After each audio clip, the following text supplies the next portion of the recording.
السلام علیکم۔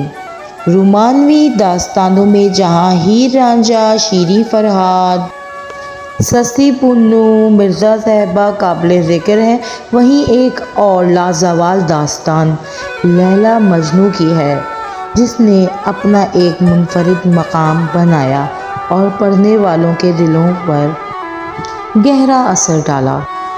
لیلا مجنوں بنیادی طور پر ایک عربی الاصل داستان ہے۔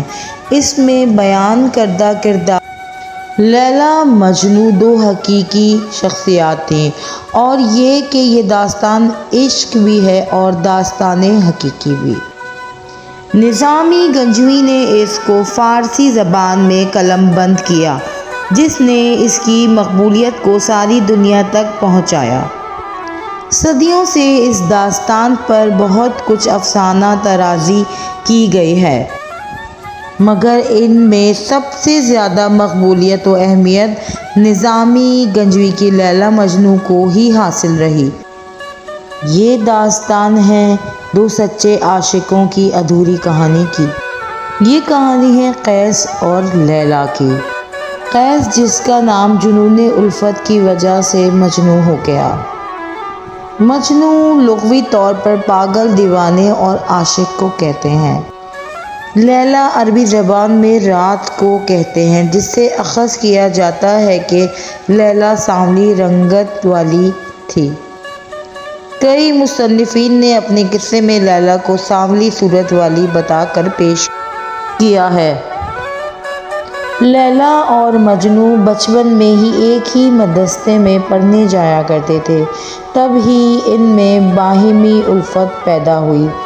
مجنوں کی توجہ تعلیم کے بجائے لیلا کی طرف رہتی، جس پر قیس کو استاد سے سزا ملتی، مگر استاد کی چھڑی مجنوں کے ہاتھوں پر پڑتی اور درد لیلا کو ہوتا۔ استاد نے یہ بات لیلا و مجنوں کے گھر والوں کو بتائی، جس پر لیلا کے مدرسے جانے اور گھر سے نکلنے پر پابندی لگ گئی۔ جب دونوں جوان ہوئے تو ایک دن پھر مجنوں کی نظر لیلا پر پڑ گئی اور بچپن کا عشق تازہ ہو گیا۔ مجنوں نے لیلا کا ہاتھ مانگا، مگر لیلا کے باپ نے انکار کر دیا۔ اس کے بعد لیلا کی شادی ایک امیر و کبیر خاندان میں ایک ورد نامی شخص سے کرا دی گئی۔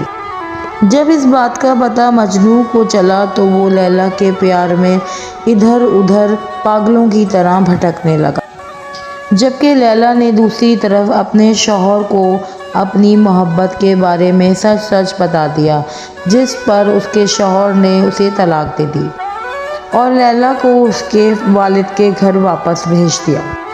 لیلا کے واپس آنے کے بعد دونوں نے وہاں سے بھاگ جانے کا فیصلہ کیا۔ کہا جاتا ہے کہ دونوں بھٹکتے بھٹکتے صحرا و ریگستان میں بھوکے پیاسے راجستھان جا پہنچے، اور وہیں بھوک و پیاس کی وجہ سے ان کی موت واقع ہو گئی۔ کچھ شواہد کے مطابق کہا جاتا ہے کہ ان کے مزارات برصغیر پاک و ہند میں سری گنگا نگر میں موجود ہیں، لیکن داستان میں کچھ اختلافات پائے جاتے ہیں اور کہا جاتا ہے کہ لیلا واپس نہیں آئی اور قیس جنگلوں میں بھٹکتے بھٹکتے لقمہ اجل بن گیا۔ دوسری طرف مجنوں کی جدائی میں لیلا کی بھی موت واقع ہو گئی۔ اور یہ تھی داستان پوری محبت کی ادھوری کہانی کی۔